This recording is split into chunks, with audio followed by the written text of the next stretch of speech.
Today, we are diving into something truly incredible, a groundbreaking study that isn't just about, managing a condition, but maybe, just maybe, reversing it. We're talking about a form of inherited deafness that might be treatable with a single injection. Let's get into it. Just think about that for a second. What if we could do that? Not just help someone hear a little better, but actually restore their hearing at the biological source. This is the huge question at the heart of the research we're breaking down today. And the answer? Well, it could be a massive leap forward for medicine. Okay, so to really appreciate just how amazing this solution is, we first have to understand the very specific problem it's built to fix.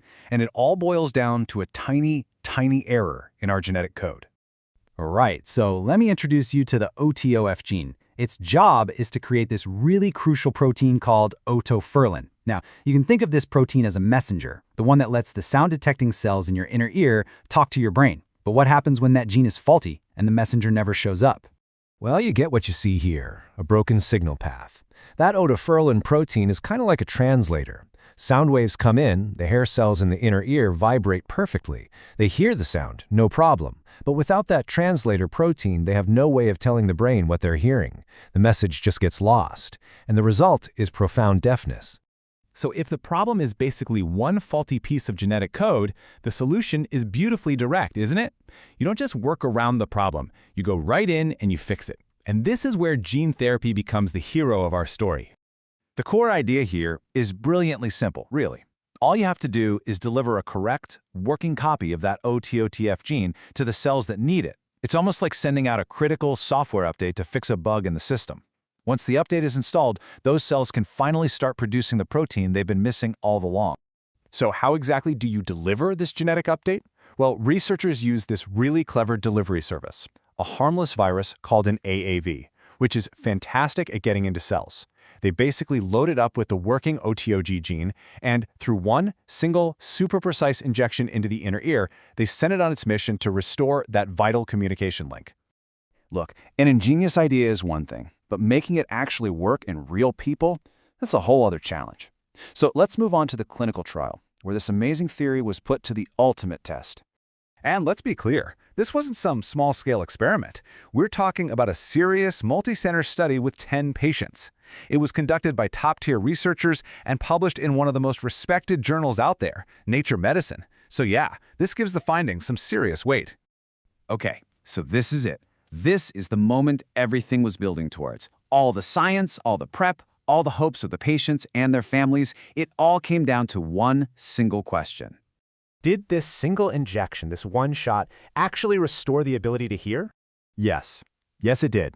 In what is just a truly remarkable outcome, 5 of the children who got the therapy had their hearing fully restored. Just let that sink in for a second. Not just improved, restored. And what's just as wild is how fast it happened.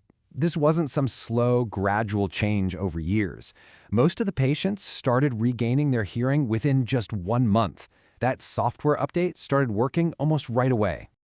This study also broke new ground in another way. You see, similar therapies had been tried in really young children before, but this research pushed the boundaries. As Dr. Dane points out, this was the first time the method was tested in teenagers and adults too, which could broaden its impact in a huge way. Now, the response wasn't exactly the same for everyone. The younger kids, probably because their brains are still developing and have more of that neuroplasticity, they showed the most complete hearing restoration. But, and this is crucial, the older participants still saw really meaningful, life-changing improvements in their hearing. And at the end of the day, this is the result that truly matters. We can talk about clinical data and auditory thresholds all day long, but the real-world impact was this.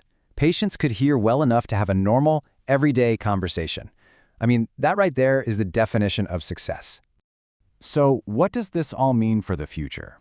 Well, the findings are incredibly hopeful for sure. But, good science means we have to be honest about the whole picture, and that includes the limitations. Let's be really clear here. This could represent a massive shift in how we think about this. For decades, the approach to this kind of deafness has been all about management, using devices like hearing aids or cochlear implants. This study points toward a future of restoration, of actually